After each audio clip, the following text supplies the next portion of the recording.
నమస్కారం. నేను మీ doctor Mohammed Khaja Mohiddin, MD general medicine. తరచుగా మనం చూస్తా ఉంటాం. మీరు ఎప్పుడైనా డాక్టర్ దగ్గరికెళ్ళినప్పుడు వాళ్ళు సీబీసీ అంటే కంప్లీట్ బ్లడ్ కౌంట్ చేయిస్తారు. దాంట్లో చాలా వాల్యూస్ ఉంటాయి. అసలు ఈ వాల్యూస్ అంతా ఏంటి? డాక్టర్ దీని ద్వారా ఏం కనుక్కుంటున్నారు? మీరు ఎప్పుడైనా ఆలోచించారా? అయితే ఈ ఒక్కొక్క దాని గురించి నేను మీకు ఒక బ్రాడ్‌గా ఒక ఐడియా ఇస్తాను.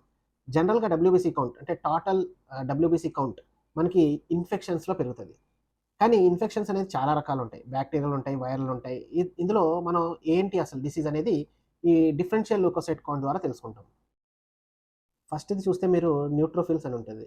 ఈ న్యూట్రోఫిల్స్ అనేవి జనరల్‌గా బ్యాక్టీరియల్ ఇన్ఫెక్షన్స్‌లో పెరగడం కానీ, తగ్గడం కానీ జరుగుతుంది. ఇలా పెరిగినప్పుడు జనరల్‌గా మీ డాక్టర్ గారు యాంటీబయాటిక్స్ ప్రిస్క్రైబ్ చేస్తారు. సెకండ్ వన్ వచ్చి లింఫోసైట్స్. లింఫోసైట్స్ బ్రాడ్‌గా వైరల్ ఇన్ఫెక్షన్స్‌లో ఇంక్రీజ్ అవ్వడం కానీ, తగ్గడం కానీ జరుగుతుంది.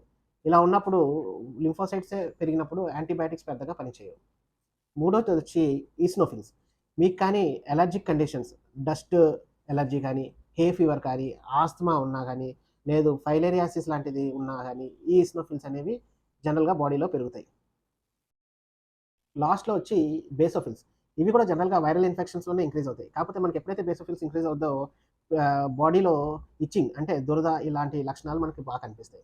ఫైనల్‌గా వచ్చి మోనోసైట్స్. ఈ మోనోసైట్స్ అనేది దీర్ఘకాలపు జబ్బుల్లో అంటే క్రానిక్ డిసీజెస్‌లో ఇంక్రీజ్ అవుతుంది.